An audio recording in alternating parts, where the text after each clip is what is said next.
I must say, Houston Rockets fans got him one. You see, in a draft that really didn't have that many safe lottery picks as far as, top talents who you really feel like you can draft with little to no worries of them becoming an NBA bust, the Rockets landed one of the few, a guy that fits this description to the T in Reed Sheppard. I mean, literally just 5 picks after Sheppard, we saw his former teammate Rob Dillingham, who was expected to damn near go #1, get traded for 2030 and 2031 first rounders. Middle school kids. We not even in the same decade. And it's because Popovich and the Spurs, they weren't ready for what they saw as a high risk, high reward player. They didn't see it as safe. And I don't really agree with it because a blind man can see that Rob finna be tough. However, the fact of the matter is, amongst the many guards in this year's NBA draft, Sheppard stands out for his hyper efficiency and unconventional athletic ability. He just possesses the kind of game that, fits most modern NBA systems, where on one end, some players, they need shooters around them to create space. Bro, all this Kentucky guard needs is minutes, and not even a lot of them, but he'll figure the rest out. Which is exactly why, although he was not the #1 pick this year, trust, many NBA teams had this 6'2" guard at the top of their list, and I fully believe he'll show exactly why in his rookie season with the Houston Rockets. And we're going to talk about all of this today, along with his fit amongst Sengun, Jalen Green, and the crew. So yeah, y'all go ahead and let me know in the comments, do you believe Reed Sheppard was worthy of being a top 3 pick? If you're a Rockets fan, how do you feel about landing Austin Reeves 2.0? And yeah, bro, just let me know y'all thoughts. But anyway, really quick before I go any further, what's up YouTube? Plug Speaks back with another video. If you're new, first of all, welcome. Go ahead and sub. Also like the video if you enjoy. I upload quality basketball content, and we're on the grind for 5K, so I would most appreciate it. But yeah, back to the video. So yeah, I truly believe Sheppard was one of the best pickups in this NBA draft. A lot because of his play style and what he's shown, but what did he show exactly, right? In the 33 games he played for Kentucky, he averaged just under 13 points, basically 5 assists, 4 rebounds, and nearly 3 steals a game, while shooting a crazy 53% from the field and 52% from 3. Mind you, this was all while attempting just 8 shots a game. I mean, it's crazy. One of the drawbacks ESPN experts have highlighted about his game is that he's sometimes unselfish to a fault. And I'm sure we can all see how they would come to that analysis, but it's like, okay.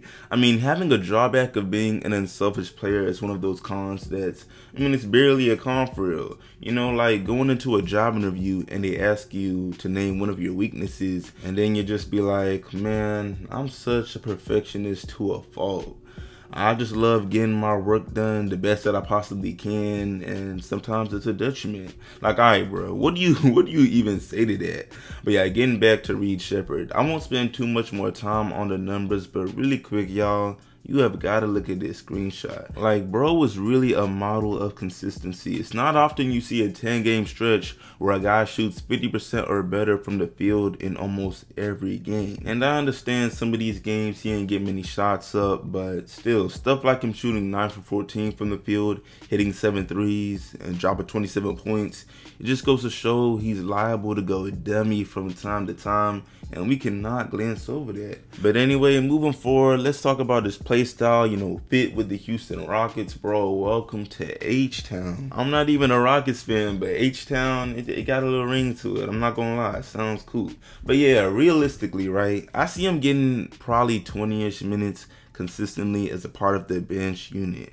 I mean, we know he's not starting over a guy like a healthy Fred VanVleet, obviously not Jalen Green, the golden child, and then he's undersized for any other position. So yeah, he's coming off the bench to start his career, and I believe this works great. Just looking at the Rockets bench lineup as it is right now, they definitely have room for a new pickup like Reed Sheppard. Think about a guy like Amen Thompson, the 4th pick just last year. He had a pretty good rookie season, showed a lot of two-way potential, and continued to remind us that he's a freak of nature physically. However, bro shoots 14% from 3. Damn.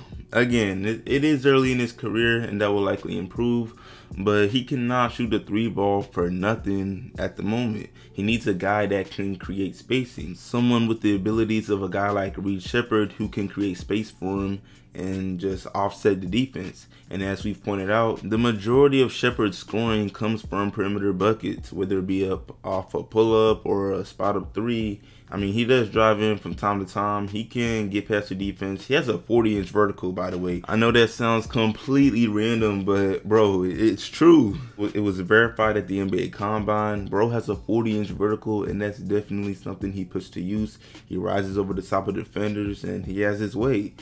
So yeah, overall, Reed Sheppard, he would improve the second unit and just make it stronger. And it doesn't even stop there, because, you know, scouts call Reed Sheppard unselfish to a fault. And to an extent, it's because he just defers to others for shots.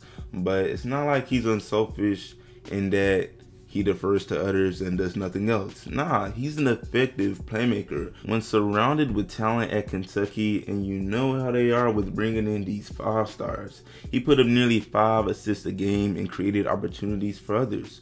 So think about it. He's on that second unit, funneling the offense, keeping the system running, and everybody cooking, everybody happy. And I expect him to have that role consistently until he has that upward trajectory and becomes a starter eventually. I mean, think about it. Yes, he's undersized, 6'2" for a guard, I know.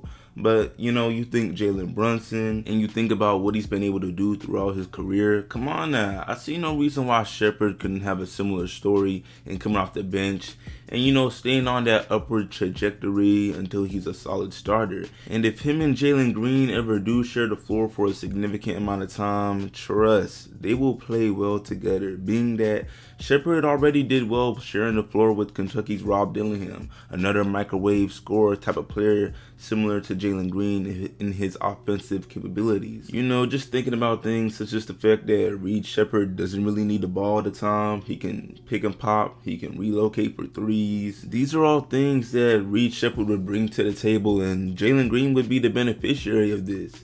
And then to make things even better, bro, he's joining a young team. You think about Sengun, Jalen Green, Amen Thompson, Jabari Smith, and it's like, yo, the Rockets are on the cusp of figuring it all out, similar to OKC, and they're just working towards playing competitive basketball. I wouldn't be surprised if they made the playoffs next season. We saw it this year, bro. The West is wide open. The Titans of the past are aging. I mean, Steph and Golden State ain't even make the playoffs this year. Now they finna lose Clay. We all thought the Suns had a super team with KD, Bill, and Booker, but that super team ain't so super. Them boys got swept. And then the Clippers, they can't never seem to figure it out. And now they're finna lose Paul George. So yeah, I say all that to say, bro, the Houston Rockets are on the rise, and Reed Sheppard should be a big part of that. But yeah, I appreciate y'all watching. I'm not gonna stretch this video out. Y'all let me know what you think about Reed Sheppard. Did he deserve to be a top 3 pick? Am I right in saying that damn near every team wanted him? And yeah, bro, I appreciate y'all watching, man. Like this, sub, share, sub if new, all of that. I will see y'all in the next one. More draft content on the way, and I'm out.